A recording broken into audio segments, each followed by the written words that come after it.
Halo, ketemu lagi sama aku Puput di Membaca Sampai Titik.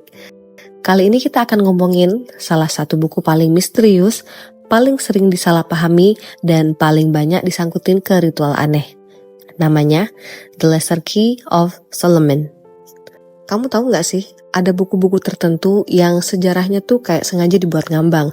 Bukan karena gak ada datanya, tapi kayak seseorang atau sesuatu memastikan biar gak ada yang benar-benar bisa ngelacak.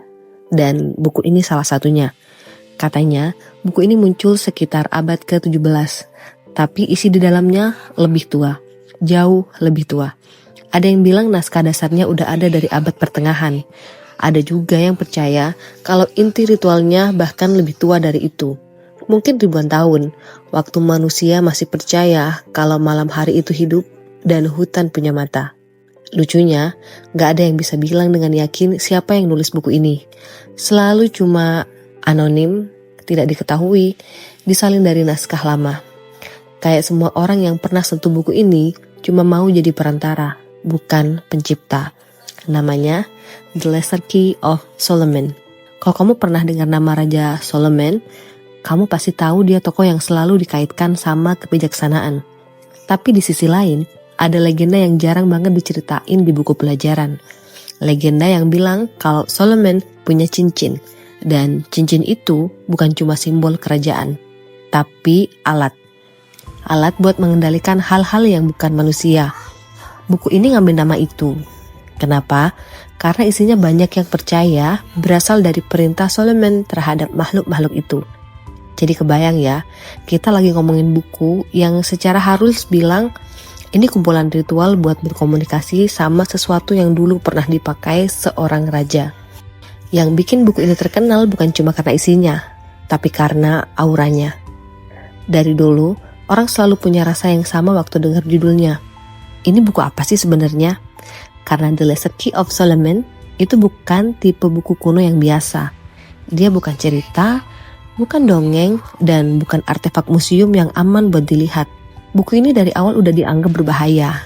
Bukan karena isinya ekstrem, tapi karena tujuannya jelas, ritual. Bukan teori, bukan filosofi.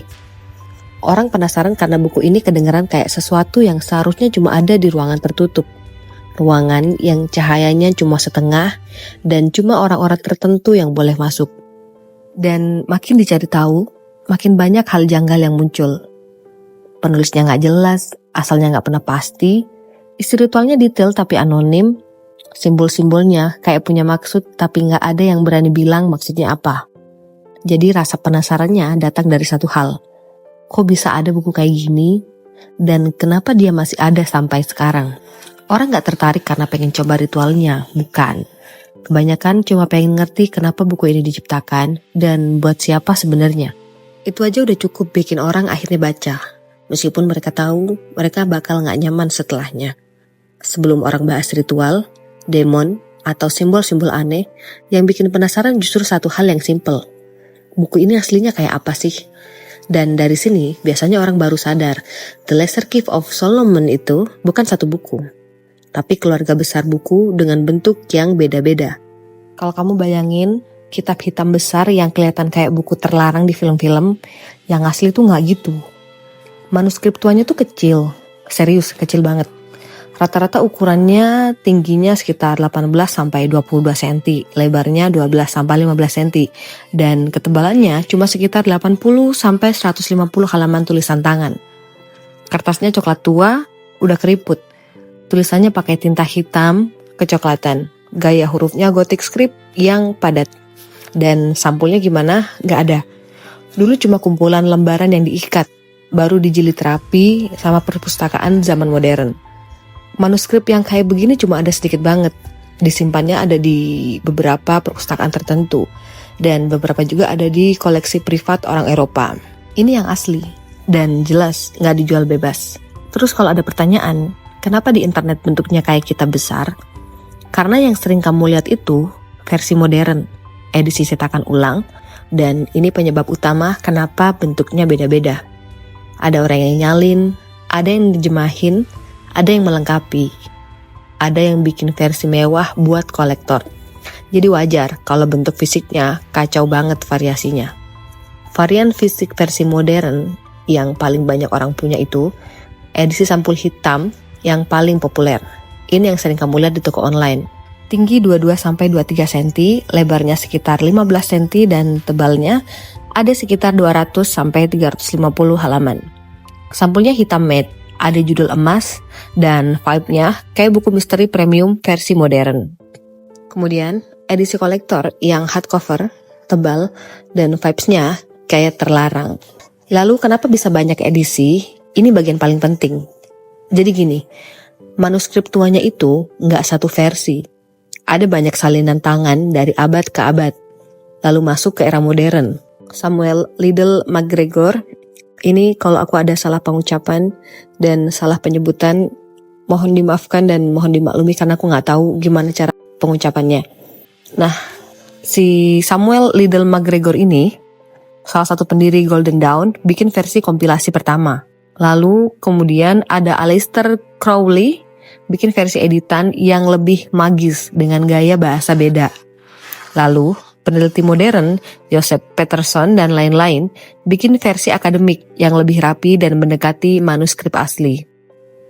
Setiap editor nambahin komentar, ngubah tata letak, nerjemahin ulang, atau pilih manuskrip preferensi yang beda. Makanya hasil akhirnya bisa beda-beda. Dan semua inilah yang akhirnya dicetak ulang dalam bentuk buku softcover, hardcover, edisi kolektor, sampai file PDF gratisan. Jadi, kalau orang nanya, yang asli yang mana? Jawabannya simple. Yang asli itu manuskripnya. Yang dijual bebas itu interpretasi modern. Karena manuskrip-manuskrip tua itu bentuknya kecil, rapuh, ditulis tangan, dan cuma tersisa beberapa. Sedangkan edisi modern, tebal, besar, naskahnya lebih rapi dan lebih komersial. The Lesser Key of Solomon itu kayak legenda yang hidup lewat ratusan tahun. Bentuk fisiknya berubah-berubah karena beda manuskrip, beda editor, beda interpretasi, dan beda zaman. Makanya hari ini kamu bisa nemu versi lebih kecil, lusuh, kuno, sampai yang tebal, keren, dan kelihatan mahal, padahal semuanya berasal dari naskah yang sama. Ritual kuno yang dikumpulin dari abad ke abad. Kemudian selanjutnya aku bakal bahas isi dalam buku. Isinya apa aja sih? Ini dia bagian-bagiannya. Bagian pertama, Ars Goetia, dunia 72 roh dan politik gelap di baliknya. Bagian pertama ini tuh ibarat kamu masuk ke ruangan besar yang lampunya temaram, penuh simbol-simbol aneh di dinding, dan di tengahnya ada meja batu dengan 72 nama terukir rapih. Ars Goetia ini sebenarnya bukan cuma daftar roh. Di sini kamu bakal lihat sebuah sistem kekuasaan yang mutlak. Di tiap entry, kamu akan menemukan nama roh dan gelarnya. Ada King, Duke, Marquis, Earl, President, sampai Prince. Gelar ini bukan hiasan. Mereka menunjukkan seberapa besar wilayah gaib yang mereka kuasai. Misalnya, Raja memimpin puluhan roh lain, sedangkan Presiden biasanya memimpin 30-50 roh tingkat bawah. Bentuknya ketika muncul, ini bagian yang kadang bikin merinding, kadang bikin bingung. Ada yang muncul sebagai tentara berkuda membawa panji, muncul sebagai makhluk berkepala 3, muncul sebagai anak kecil bersayap, muncul sebagai singa bersuara manusia, atau muncul sebagai bentuk yang bahkan sulit dijelaskan oleh manusia. Deskripsinya jujur aja cukup liar, tapi detailnya kuat. Kekuatan dan spesialisasinya. Ini yang bikin Ars Goetia ini jadi terkenal. Setiap roh punya kemampuan yang benar-benar spesifik. Misalnya, mengajarkan astronomi, membuka harta karun, membuat dua orang jatuh cinta, mengungkap masa depan, memberikan status dan jabatan, memberikan pengetahuan rahasia, sampai kemampuan yang lebih gelap seperti pepecahan, manipulasi, dan kekacauan. Setiap roh punya keahlian inti, kayak manusia punya profesi, segel, dan cara memanggilnya. Di sini dijelasin simbol khusus semacam logo atau lambang yang harus kamu gambar kalau mau manggil roh itu. Lambangnya harus akurat, ukuran, garis, bentuk, semuanya. Setelah segelnya lengkap, kamu bakal lihat kalimat pemanggil, cara berdirinya, arah hadapnya, bahkan sikap yang harus kamu tunjukkan ketika ada roh yang marah kalau dipanggil tanpa hormat. Ars Goetia itu keras, liar, dan punya energi gelap. tapi justru itu yang bikin bagian ini paling terkenal.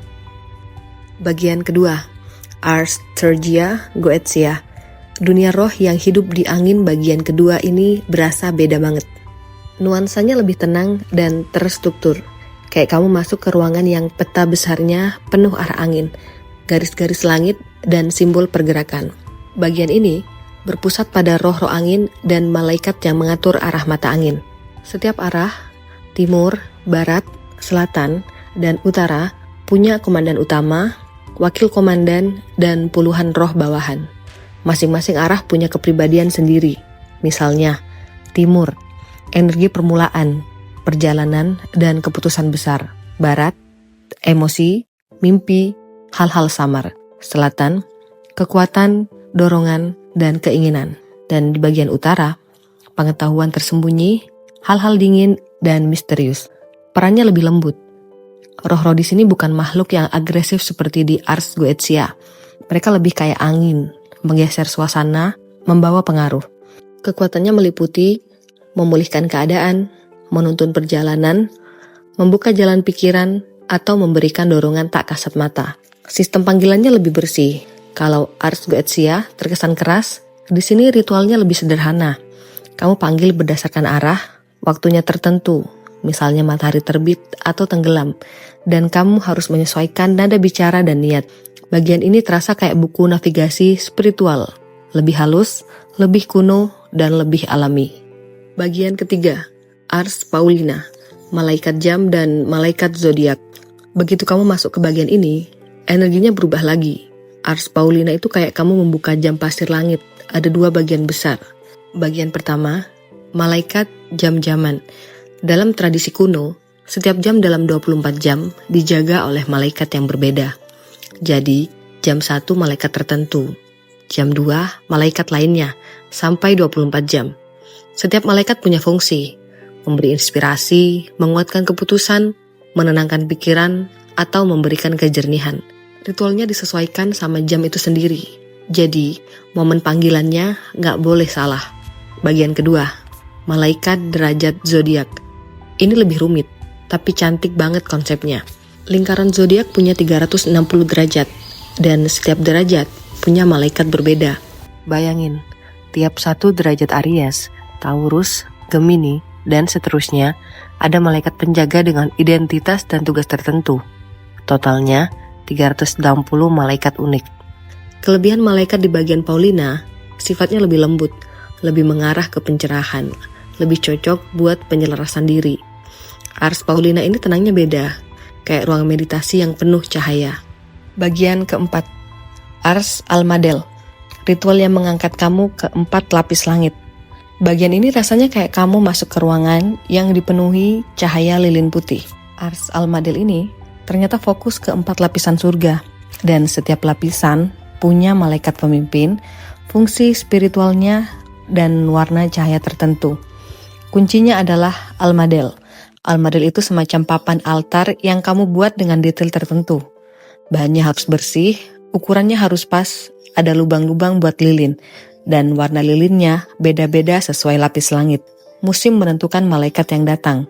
Ini unik banget. Malaikat yang muncul di musim semi beda dengan musim panas. Musim gugur beda dengan musim dingin. Jadi seluruh ritualnya mengikuti ritme langit. Suasana bagian ini, Almadel punya vibe suci tapi tetap misterius. Gak ada energi kasar. Semuanya tentang cahaya, ketenangan, dan hubungan lembut antara manusia dan malaikat langit. Bagian kelima, Ars Notoria, bagian yang mengarah ke dalam diri kamu. Nah, ini bagian yang paling beda dari semuanya.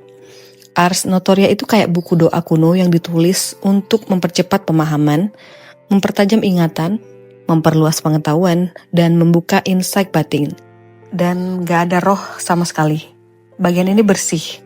Yang kamu ketahui adalah doa, mantra panjang, meditasi fokus, dan latihan pikiran. Beberapa teksnya mirip gabungan. Ada mantra Kabbalah, zikir sufi, dan doa latir kuno.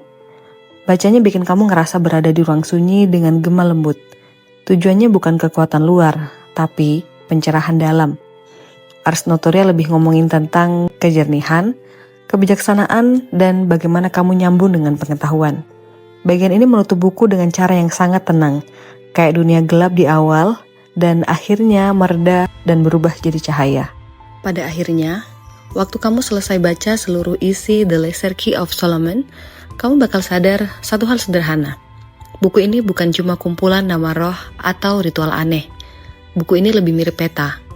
Peta tentang bagaimana manusia di masa lalu mencoba memahami dunia yang mereka nggak bisa lihat. Di satu halaman, kamu diajak turun ke ruang paling gelap.